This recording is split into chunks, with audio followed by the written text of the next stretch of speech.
Now I'm going to say something. You're going to have to hold on to your seat a little bit. I'm convinced, beyond doubt, that in the same sense, God has abandoned America.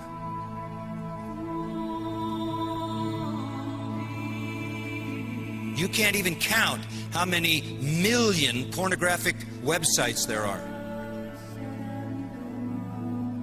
When a society is abandoned by God, it operates out of its own perverse sexual passion without restraint.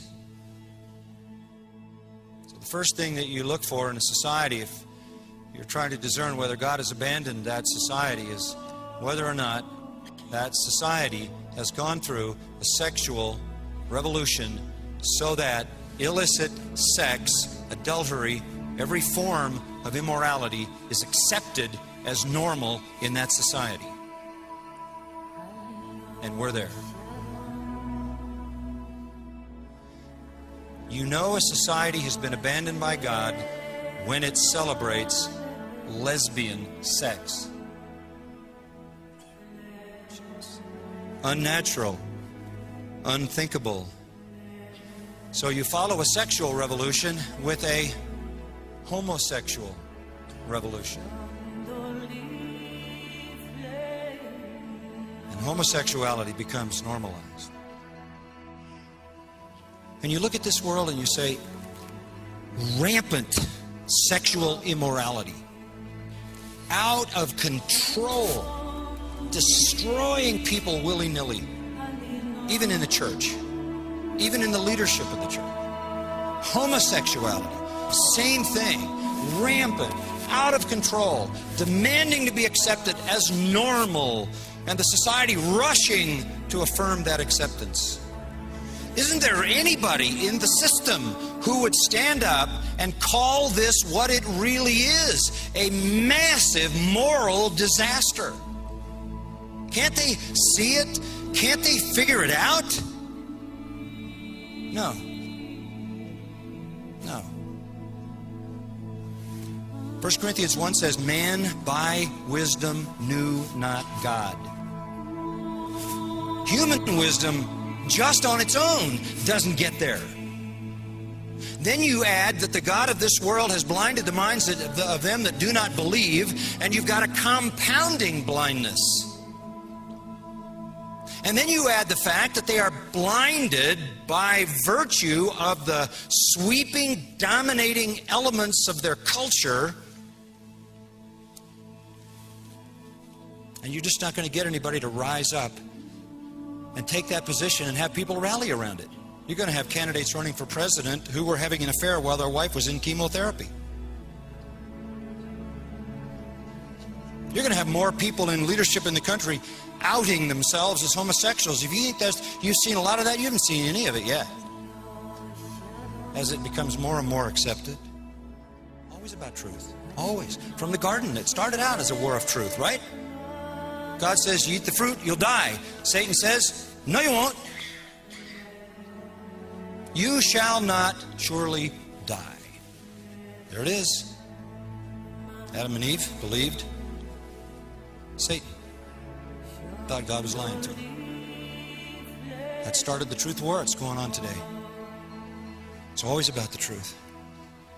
Simple. This happens when you suppress the truth. What truth? Real truth. As Francis Schaeffer used to say, the true truth. Biblical truth. You suppress this, that's where you go.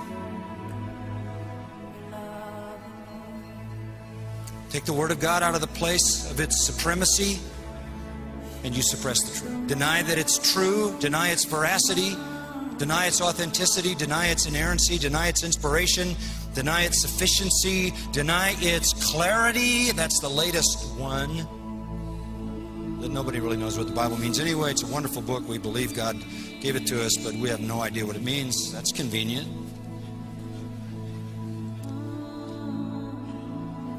Only in the modern world do we not get it. You go back to God. The massive first cause of everything.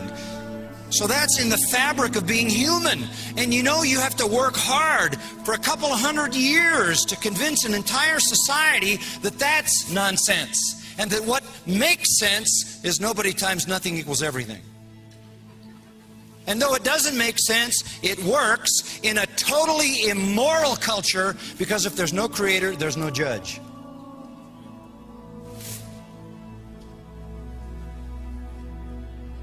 So reason is the first thing that shows you God. The second thing is morality, which is built into the fabric of all of us and has to again be cultivated to the point where you've got a society of people whose reason doesn't meet God and whose sense of morality has been totally perverted. Here we are. Here we are. Even though they knew God, that is humanity, that is society, in any given period of time, by God's creative design, have the knowledge of moral law and reason that leads them back to a moral lawgiver and a judge and a creator. Even though they know that innately, they did not honor him as God or give thanks. But instead of doing what was reasonable and moral, they became empty in their speculations, and their foolish heart was darkened. And the bottom line is that they don't like the God their reason leads them to, and they don't like the God that their innate sense of what is right and wrong leads them to. And so they abandon that God, and the lights go out. God only wants one thing out of a nation.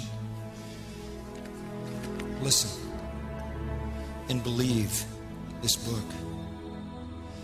There's only one solution, and that's the truth. The truth by which God saves, by which God sanctifies. And if this nation will respond and listen to his truth, God will open the floodgates.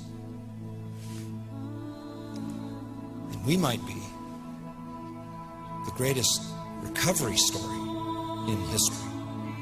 But there's no other way than that people listen to me and walk in my ways. It's not going to happen if there's a famine of the hearing of the Word of God. Pray that the Word, as Paul said, would have free course, and that it would run with all its power across this land.